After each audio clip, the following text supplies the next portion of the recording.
Halo guys, bertemu dengan kita di channel A Project. Pertama, perkenalkan saya Dana dan rekan saya Ahmad. Di video kali ini kita akan bahas tentang film Hotaru no Haka atau The Grave of the Fireflies. Sebelum kalian masuk ke videonya, alangkah baiknya kalian memencet tombol like, comment, and share, dan tekan tombol subscribe serta lonceng agar kalian tidak ketinggalan video-video berikutnya. Oke, lanjut.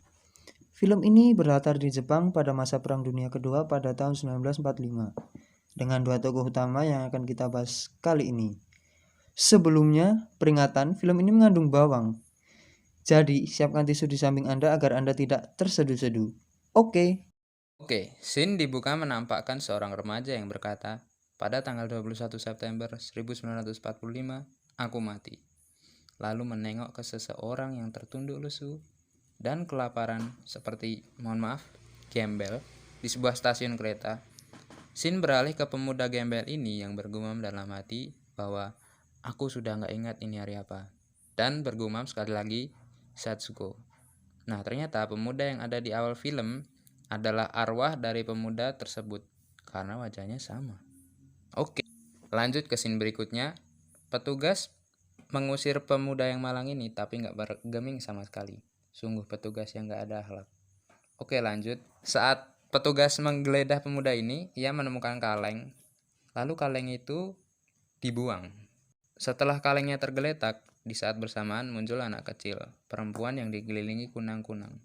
Saat anak kecil ini melihat ke arah pemuda yang gembel tadi, saat hendak menghampiri, ia dicegah oleh pemuda di awal scene yang ditampakkan tadi. Ia memberikan kaleng yang dibuang petugas tadi.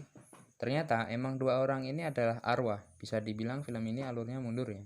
Jadi nanti kalau saya bilang ada arwah, ya itu karena ceritanya arwah ini memang sedang lihat ke dirinya yang sebelum wafat ya. Oke. Lanjut ke alur cerita. Lalu mereka bergandengan dan menaiki sebuah kereta. Sambil melihat ke arah jendela, tampak banyak cahaya dari bom-bom yang berjatuhan. Nah, skin ini berlanjut menampakkan pesawat-pesawat tempur dengan dibarengi suara peringatan bahaya. Tanda orang-orang harus mengungsi dari serangan udara. Lalu menampilkan seorang anak kecil perempuan yang bernama Satsuko. Bener Cok, Satsuko Cok. Bener Satsuko. Dan pemuda yang tadi di awal film yang bernama Seita serta ibu mereka. Pemuda ini mengubur suatu kendi. Ibu mereka terlebih dahulu mengungsi sedang mereka menyusul ke pengungsian. Di tengah perjalanan mereka menghindari serangan udara yang terlihat kayu yang dibakar. Singkat cerita, mereka berhasil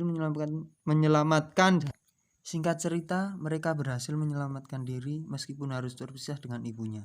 Dan mereka mendapati bahwa sekitar mereka sudah banyak yang mengalami luka akibat terkena serangan udara. Di saat mereka sedang mengamati korban-korban yang terluka, datang seorang bapak yang mengumumkan untuk mendatangi gedung sekolah untuk mendapatkan perawatan. Mereka pun bergegas. Setelah sampai, mereka bertemu dengan bibi mereka. Seita diberitahu bibinya kalau ibunya ada di sini. Seita bergegas mencari ibunya, sementara Setsuko dititipkan ke bibinya. Setelah bertanya pada petugas kesehatan yang sepertinya udah kenal, dibawalah dia ke ibunya yang sedang dalam keadaan diperban. Seluruh tubuhnya diperban seperti mumi, layaknya luka yang parah seperti yang bisa kita lihat. Dibawalah dia ke ibunya yang sudah dalam keadaan diperban selayaknya mumi. Setelah tahu kondisi ibunya, Seita kembali menemui Setsuko dan bibi Seita memberikan jatah biskuit untuk mereka. Dan mereka menawarkan untuk tinggal bersama di rumahnya. Tetapi Seita menolak dan bibinya pun pulang. Setsuko merengek ke Seita karena dia ingin ketemu ibunya. Seita bilang biar besok aja ketemu ibu karena sudah gelap. Keesokan harinya, Seita mendapati ibunya diangkut oleh petugas dengan tandu. Dengan Seita menemani di sana. Kondisi ibunya sudah mengenaskan, membusuk, dan luka bakarnya sudah tidak bisa diobati lagi. Adegan berikutnya menunjukkan mayat-mayat yang dikremasi termasuk ibu Seita. Bersamaan dengan adegan kremasi, ada dialog Seita yang ditanya petugas. Di mana adikmu? Seita menjawab, di Nishinomiya, tempat kerabatnya. Setsuko udah di sana duluan tadi pagi. Setelah itu sambil membawa abu ibunya, Seita naik kereta ke Nishimoya, kediaman bibinya. Saat termenung, Seita dipandangi oleh arwahnya yang bersama Setsuko. yang tertidur di pangkuannya. Sesampainya di rumah bibinya, ia menyembunyikan abu ibunya. Saat masuk ke rumah, ia disambut Setsuko dan ibunya. Sesampainya di rumah bibinya, ia menyembunyikan abu ibunya. Saat masuk ke rumah, ia disambut Setsuko dan bibinya. Bagaimana keadaan ibumu? Seita berbohong dengan menjawab kalau ibunya sedang dirawat di rumah sakit. Untuk kalian yang bertanya-tanya, di mana sih bapaknya mereka ini? Nah, ternyata saya juga baru tahu dari bibinya kalau ayah mereka tuh angkatan laut. Lanjut. Sebelum tidur, Seita bilang ke adiknya, jika nanti ibu membaik, ayo kita jenguk. Setsuko tentu excited dengan mengiyakan ajakan Seita. Keesokan harinya, Seita mengunjungi rumahnya yang sudah dekat. Dan dia menggali tanah di dekat rumahnya yang isinya adalah kendi. Isi kendinya adalah persediaan bahan makanan, asinan plum, mentega, serta sekotak kecil permen aneka buah. Sesampainya di rumah bibinya segera mengunboxing barang yang dibahas Seita. Lalu bibinya berencana untuk mengajak mereka ke rumah sakit menjenguk ibu mereka. Di sini akhirnya Seita memberitahu bibinya bahwa ibunya sudah wafat. Malam harinya Seita dan Setsuko bermain di luar. Memang adegannya nggak terlalu penting, tapi menurut saya adegan ini menunjukkan bahwa secara nggak langsung kalau Setsuko ini polos banget. Dia masih bisa tertawa saat keadaan sulit. Lanjut. Adegan berikutnya di pagi hari, bibi Seita bertanya pada Seita, apakah kamu nggak kerja? Seita menjawab kalau tempatnya bekerja sudah hancur akibat serangan udara. Lalu bibinya menyuruh Seita untuk mengirim surat ke ayahnya, yang ternyata Seita udah ngirim suratnya 10 hari yang lalu. Berarti emang mereka sudah tinggal 10 hari di rumah bibinya. Malam harinya, saat keluarga bibi, Seita dan Setsuko sedang makan, terjadi serangan udara, sehingga mereka harus mengungsi. Setsuko agak rewel karena ternyata dia punya luka yang bikin gatal, apalagi tempat pengungsiannya banyak orang, jadi bikin lukanya tambah gatal. Keesokan harinya, Seita mengajak Setsuko pergi ke pantai. Saat sedang main-main, Setsuko melihat mayat di pinggir pantai. Ironisnya, mayatnya cuma ditutupin kain. Oke, lanjut. Lalu adegan menunjukkan flashback Seita dengan Setsuko dulu saat ke pantai bersama ibunya. Sesampainya di rumah Seita memberikan kimono milik ibunya ke bibinya untuk dijual agar bisa membeli bahan makanan. Tapi si Setsuko rewel. Setelah itu, bibinya membagi berasnya sesuai jatah masing-masing. Untuk Seita, Setsuko, dan keluarga bibi. Nah, di saat Seita dan Setsuko sarapan, si bibi mulai ngomel. Karena pas Seita ngomong ke Setsuko kalau mereka ada nasi kepal. Padahal nasi kepalnya buat makan siang keluarga bibi. Nah, masalahnya di sini bibinya juga ngomong kalau bibinya nggak mau tuh masakin buat Seita yang males-malesan. Males-malesan bibir-bibirmu, batin Seita. Canda batin. Lalu bibirnya bilang kalau pengen adil, ya udah masak sendiri. Bibinya nyaranin Seita buat tinggal bareng keluarga ibunya di Tokyo. Tapi si Seita juga nggak tahu alamatnya. Canda alamatnya. Lanjut. Lalu Seita datang ke bank naik kereta bareng Setsuko buat ambil duit di rekening ibunya. Ternyata ibunya punya 7.000 yen. Kalau dirupiahin sekitar 940.000. Cukup banyak kalau di masa krisis. Setelah ambil duit, mereka naik kereta lalu membeli segala perlengkapan masak-masak. Setelah membeli, mereka pulang terus memasak sendiri. Makan sendiri juga, kasihan. Udah masak sendiri, tapi masih aja digibahin sama bibinya. Padahal tadi nyuruh mereka masak sendiri. Anjing. Nah, besoknya Seita minta jatah beras. Tetapi bibinya memberikan sangat sedikit beras. Padahal itu beras jatah bulanan. Bayangin, makan beras segitu doang buat sebulan. Berdua lagi. Dan kata petugas yang bagiin jatah, beras berikutnya baru dibagiin bulan depan. Lalu skin beralih ke malam hari, di mana ditampakkan arwah Seita menggendong Setsuko berlari melihat ke arah Seita dan Setsuko yang berada di pinggir danau. Yang masih bingung bedanya gimana? Jadi gini, kalau ada skin Seita sama Setsuko dan dikelilingi kunang-kunang, terus skinnya kayak warnanya merah gitu, nah berarti arwah mereka. Jelas kan guys? Jelas aja lah. Nah lanjut.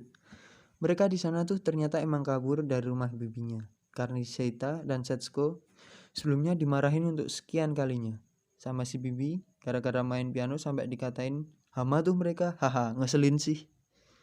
Canda ngeselin. Sebenarnya ya udah males aja kali ya, jadi kabur aja deh. Gitu mungkin mikirnya Seita.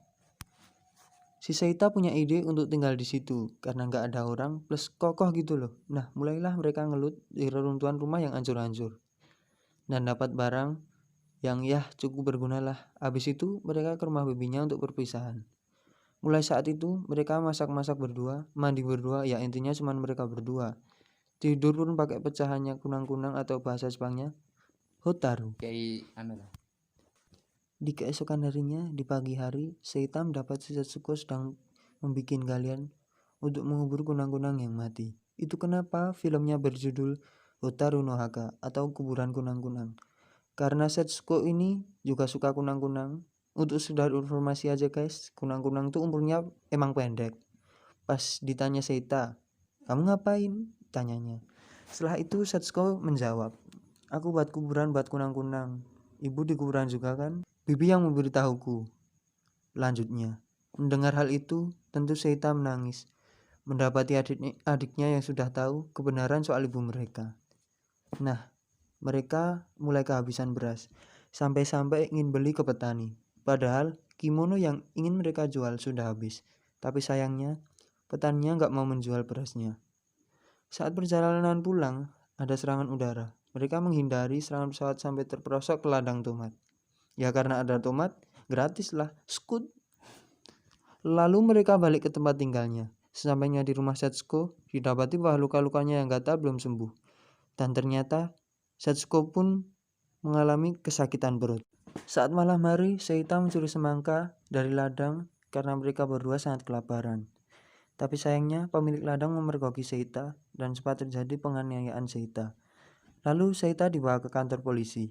Sampainya di sana, polisi tidak menindaklanjut Seita. Malahan menyuruh pemilik ladang tadi untuk pulang dan mengancam pemilik ladang itu karena tindakan penganiayaan pada Seita. Lalu Seita diperbolehkan pulang. Saat keluar pos polisi, ia bertemu Setsuko. Seita menangis saat bertemu adiknya karena ia tak mau terlihat seperti itu di depan adiknya. Lanjut, keesokan harinya terjadi serangan udara. Seita memanfaatkan kesempatan itu untuk mencuri barang-barang dari rumah warga yang mengungsi. Padahal di saat bersamaan, Setsuko sangat kelaparan. Sepulang ke tempat tinggalnya, Setsuko terkulai lesu. Untungnya, Seita memaksakan makanan yang enak. Hari berganti malam.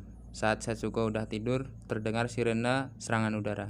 Seita bergegas mencuri barang-barang dari rumah warga yang mengungsi. Setelah itu pulanglah dia ke rumah. Di keesokan paginya, Setsuko bangun mencari kakaknya yang sudah nggak ada di rumah.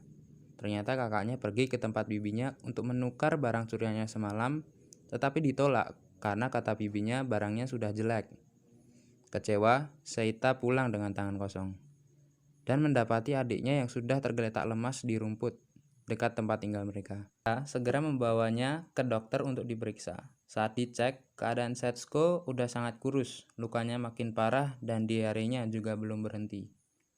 Dokter mendiagnosa bahwa Setsuko mengidap gizi buruk. Dokter diminta Seita untuk memberi adiknya suntikan ataupun obat. Tapi dokter bilang kalau obat pun tidak ada gunanya. Gizi buruk tidak bisa diobati kecuali dengan makanan bergizi. Saat perjalanan pulang, Seita melihat lelehan es batu dari seorang kakek tua. Karena tak punya makanan untuk adiknya, terpaksa ia memberikan lelehan es batu itu pada adiknya. Seita berjanji memberikan makanan enak kepada Setsuko. Tapi Setsuko lebih ingin kakaknya tetap di rumah bersamanya, menemaninya setiap hari. Adegan beralih ke Seita yang pergi ke bank untuk mengambil uang. Dan ternyata mendengar kabar bahwa Jepang telah kalah. Ini berarti menandakan bahwa ayah Seita sudah tewas. Saat Seita pulang, ia mendapati Setsuko sudah terkulai lemas. Seita mengambil kaleng permen kesukaan adiknya yang isinya adalah koin-koin mainan Setsuko. Ternyata, saking laparnya Setsuko, dia sampai memakan koin itu. Bahkan, dia mengambil 2 batu yang sudah ada di sampingnya dan menganggapnya bola nasi dan bubur kedelai dan menawarkannya ke Seita. Seita memberi semangka pada Setsuko, disuapkannya semangka itu dan menaruh potongan semangkanya di samping Setsuko untuk mengurangi rasa laparnya. Lalu, ia hendak memasakkan Setsuko makanan. Di saat Setsuko memejamkan mata atau tewas, Seita tetap menunggu Setsuko dengan harapan dia akan bangun. Lalu Seita pergi untuk membeli sebuah keranjang untuk menaruh jasad Setsuko di sana. Lalu jasad Setsuko dikremasi dengan tenang. Seita menunggu kremasi selesai sampai malam tiba. Di keesokan paginya, Seita menaruh abu Setsuko dalam kaleng permen buah. Setelah itu, Seita turun bukit meninggalkan goa tempat mereka tinggal. Lalu, film ditutup dengan transisi ke arwah Seita yang duduk sambil memegang kaleng permen buahnya, serta Setsuko yang lari ke arahnya. Setsuko duduk di samping Seita. Seita memberikan kaleng permen buahnya, dan Seita berkata, "Saatnya tidur ya." Setsuko pun tertidur di pangkuan Seita, sambil Seita menatap sejenak ke arah layar, lalu memandangi arah kota dengan gedung-gedung tingginya. Film pun selesai. Oke guys, sekian video dari kami yang menceritakan ringkasan film Hotaru no Haka. Jika Anda menyukai channel ini, jangan lupa like, komen, dan subscribe, serta tekan tombol lonceng agar kalian tidak ketinggalan video-video baru dari kami. Oke guys, sekian persembahan video dari kami. Jika kalian ingin request film, silahkan komen di bawah ya. Wih, salam pencinta sinema, ciao.